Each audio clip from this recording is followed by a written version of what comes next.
परीक्षिती श्रमिकांच्या आश्रमावर जातात. श्रमिक नावाचे साधू आश्रमाच्या प्रवेशद्वाराच्या समोरच्या बाजूला ध्यानस्थ असतात. ओम नमो भगवते वासुदेवाय यम मंत्र नानेन पठते श्रृणुयादित्यः यम मंत्र नानेन सप्तरात्रेन पठते नरः. ओम नमो भगवते वासुदेवाय द्वादशतानि मंत्राणि पठते शृणुयादित्यः. 12 अक्षरी मंत्र आहे, 12 अक्षरी मंत्र म्हणतात याला. केवढेही संकटावर मात करील असा हा मंत्र तेजस्वी ओजस्वी आहे. श्रमिक नावांच्या आश्रमामध्ये श्रमिक भजनात दंग होते. माझे मज झाली अनावर वाचा छंद या नामाचा घेतला से. थोडा विको कमी कर भया. छंद या नामाचा घेतला से. परीक्षिती राजा तहानेने व्याकुळ झालेले. कधी कधी पाणी पेल अशा प्रकारची तहान दिली होती. कोणाची? परीक्षिती राजाची. नाही का? नाही का? श्रावण बाळ पाणी आणायला जातो, त्याचे मायबाप तहानलेले असतात.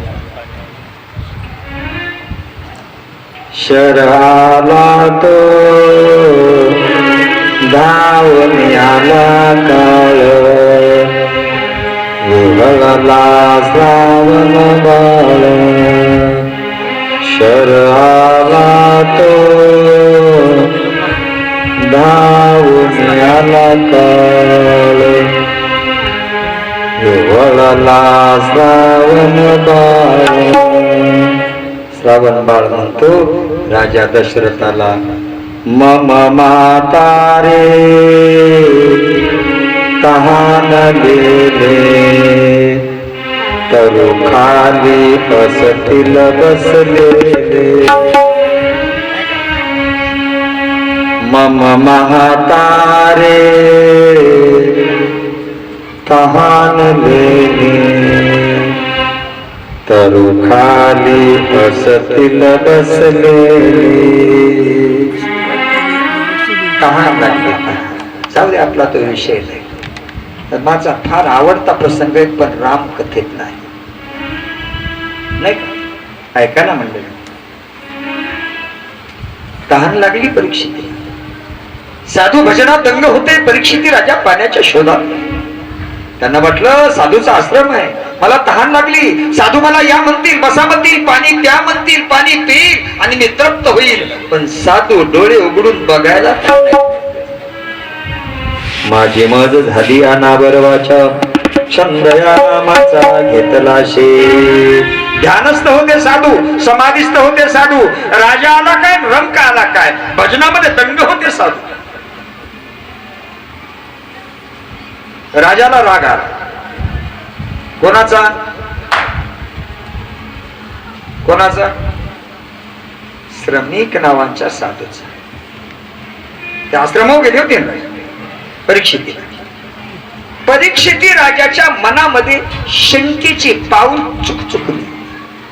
शंका इथं पहिली चूक झाली. परीक्षिती सारख्या साधूला शाप का झाला?